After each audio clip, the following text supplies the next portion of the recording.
All right, say your thing, Dad. It's 12:02 here in Ventnor City, New Jersey, and our nation's capital, Washington, D.C. And this is a delayed CarEdge Live with your host, me, who you can't see. I'm Ray, and the only person on screen, my good-looking son, Zach. All right, so we've had some technical difficulties this morning, folks. My dad was trying to get set up for the show, and his computer kept glitching out. So evidently, we need more people to go support us, CarEdge.com, so that we can afford new equipment. That seems to be the only reality here when we do these shows is we need new equipment. Really bummed to see that you're not able to join live today. What do you want to do, Dad? Do you want to do a show? Do you want me to just talk for a while? What do you want to do here? Because this is very awkward. Well, can they hear me? Can the folks hear me? Let us know in the chat. Can you hear my dad? Let's see. Moment of truth. Wait for it. Wait for it. It's going to take a second. You know, there's a delay. I mean, if they can hear me, I'm more than willing to do it thoroughly. We can kind of hear him. Yeah. I mean, people can kind of hear you. Sure. All right. Here's what we're going to do, Dad. We're going to try and do a show. I don't know if it's going to be our most successful show. I've got a really good, you've got to be kidding me. But I will try and do the show here and pull things up on the screen, and I will do the best to put the phone close to the mic. What I wanted to start today off with, Dad, is the realization that car prices have not plummeted enough. Wolf Street, you know, that website that we reference from time to time. Wolf Street put an article out, says, cut the price and they will come. New car sales jump amid big discounts and incentives as inventory balloons, but prices are still way too high and automakers are not cutting them nearly enough. They did an analysis of last month's sales data, as well as obviously the inventory data. And I think they landed on the exact same conclusion that you and I have landed on, which is you can make sales go up by increasing incentives, but if you really want to make sales go up, you have to cut the prices even more. It seems to be that's the case. Nobody really wants to believe it, but that's the case. And you know what? I'm gonna try an experiment here on my end. Sure. And I am going to pull up the show live so that I can actually watch it with you. How about that? Just please make sure you turn off the speaker so there's no just make sure the audio is turned off on YouTube, okay? I'm pretty sure, isn't it? Do you hear anything? The what thing? You don't hear anything, do you? No. Do you have the show up? Yes. Nice. There you go. Yeah, this way I can see what the hell you're talking about. Perfect.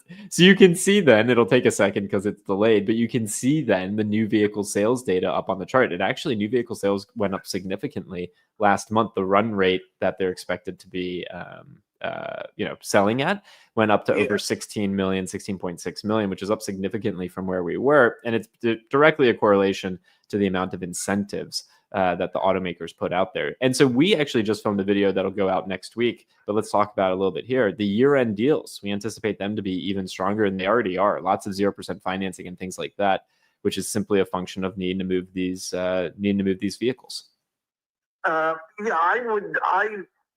Historically, I have stated that the end of the year is the best time to buy a car if you're looking for a new car or even a pre-owned car.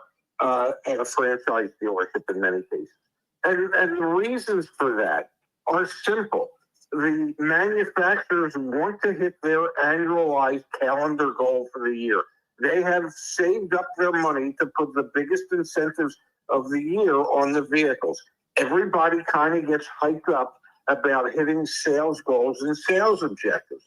And we can see it. We've seen it in October. We're seeing it here. We saw it here in November, that as incentives go up as a percentage of the transaction prices, lo and behold, sales go up. Okay, which means and has always meant that the price of the vehicles that's being asked for them are too damn high.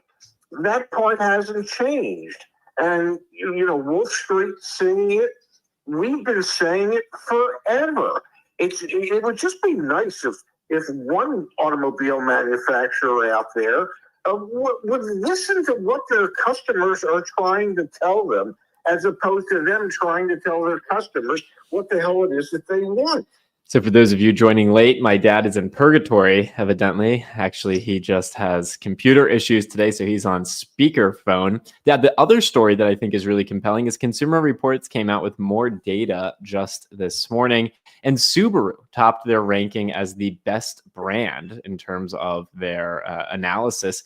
Do you have any idea which brand scored worst on 2025 Consumer Reports brand report card? Yeah, I've got a pretty good idea. It would be a Stellantis product. It would probably be Jeep or Fiat. It's Jeep. And so this is what's fascinating. Jeep scored 46 on the scale. Subaru scored an 82. Jeep's your worst performing brand. Subaru is your best performing brand. What's fascinating about this data is when you juxtapose it with the other story we were just talking about. Prices have come down, but not nearly enough. Which brand has struggled the most to get their prices down to a place where customers actually want it? I don't know. Jeep. Jeep seems like an awfully good contender for that. Well, and we know Jeep is a contender for that because over the last 5 years, no brand's MSRPs have gone up more than Jeep's. If I remember correctly, the statistic was that their MSRPs have gone up 61% in the last 5 years. 61%. If that is not an absolute abandonment of your customer base, I don't know what is. And the other thing is, as their MSRPs have gone up 61%, every year their sales have continued to decline. Do you think there could be a correlation in that between rising prices and falling sales? Did it really take Stellantis 5 years to figure that part of the equation out? And if it did take 5 years, what the hell is wrong with those people? All right, so our top 10 brands from Consumer Reports would be Infiniti at number 10, which is surprising to say the least. Toyota at number 9, which is also surprising. You'd think Toyota would be even higher up there. Hyundai at number 8, Kia at number 7, Audi at number 6, Honda at number 5, Porsche at 4, Lexus at 3, BMW at 2, which is also surprising to me. And then Subaru at number 1. The bottom of the barrel, that would get you to Chevrolet at 25, Volkswagen at 26, Alfa at 27, Dodge at 28, GMC at 29, Land Rover at 30, Rivian at 31, and Jeep at 32. Any surprises on there? Yeah, Rivian. That surprises me. I would not have thought that Rivian would score so poorly or be ranked so low.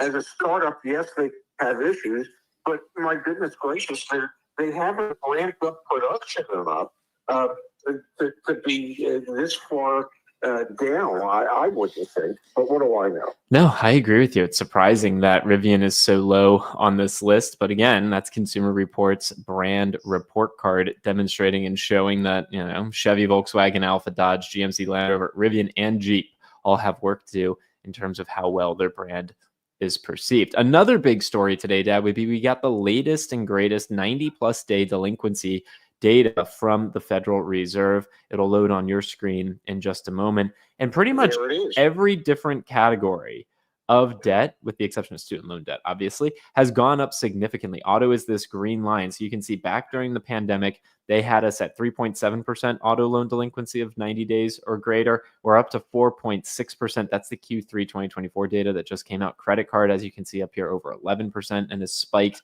Other, whatever personal loans, things like that fall into that category, 9%. So we have a continued financial crisis going on and auto loan delinquency rates continuing to rise, which is as good a moment as ever to remind everyone that CarEdge.com/negative is where we are doing our current negative equity study. Please, if you have financed the purchase of an automobile, please share that information with us back at CarEdge.com/negative. So another storyline here that we've been covering for a long time, which is the negative equity crisis. And those, So let me ask you a question. Sure. If you look at these numbers and you see as much delinquency from credit cards, personal debt, auto loans, how is it or why is it that we should suspect that the Fed should lower rates further so that more people could get credit that they can't really afford?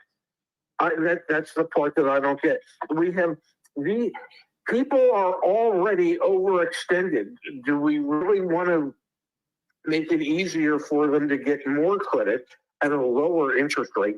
And it doesn't matter if the interest rate drops a quarter a point or a half a point. It's still way more than what they can afford to pay back. How does that benefit anybody? I'm not a financial guy. Perhaps you can explain that to me. I'm not a financial guy either at all. Dad, I will say this, because of today's setup on the show, I say we do a quickie and we jump to our favorite segment and we wrap early, and then I can spend the next 20 minutes or so with you trying to figure out the technical difficulty that we faced earlier. How does that sound? That works for me, because I have no idea what the hell happened to my whole setup here. Yeah, it seems like your computer's going on the fritz. All right, hit us with the tagline. Really? You've got to be kidding me. Did you see this article? Customer tells dealer they are underwater $29,000 on a car loan and willing to accept a $2,500 a month payment on a new Mercedes-Benz. Did you see this? I have not. All right, Dad. There was a TikTok video posted by a salesperson or a sales manager at a Mercedes-Benz dealership documenting a customer who is the owner of a Genesis GV80 that is $29,000 upside down, who wants to get into a new Mercedes GLE instead and is willing to pay up to $2,500 a month to get it done. Yucky, man. That is bad news. This is the perfect example of someone that has more money than brains. Obviously, to be so disappointed with that GV80 that to take such a huge loss to get out of it, and to agree to spend $2,500 a month so he can drive a new Mercedes-Benz. I mean, this is. I'm trying to think of a nice way of saying it. This is somebody that should be institutionalized, for goodness sake. I mean, it's like, what are you thinking? I don't care how much money you make monthly, that you can come up with, concoct a plan like this and go, oh yeah, absolutely, this makes a lot of sense.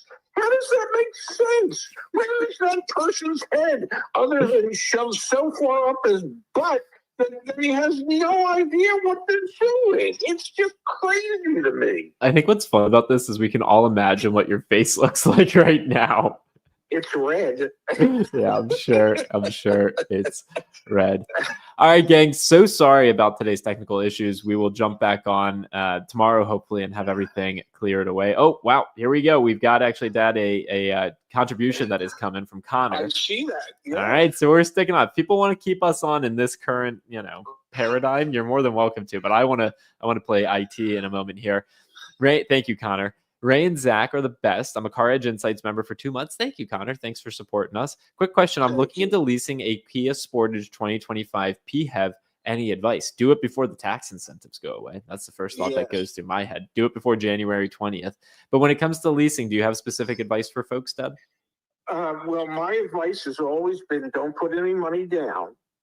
Okay. I know that they'll ask you for money down. Don't put any money down. Whatever money they ask you to put down, you tell them to roll that into the payment. It's going to impact your payment approximately $30 for every $1,000 you don't put down. But take the money they ask you to put down, put it into a savings account, and draw off of that every month to help make the higher lease payment. That would be my advice. There you go. Don't put money down on a car lease. All right. We're going to call it a show, folks. We'll be back tomorrow. This is really uncomfortable, so hopefully we'll have everything resolved. Dad, let's jump back on a Google Meet. I'll send you an email with a link in just a moment, okay? Terrific. Thank you. Sorry, everybody. What an experience. All right. We'll see you back here tomorrow, 9 a.m. Pacific, 12 p.m. Eastern. Talk to you in a sec, Dad.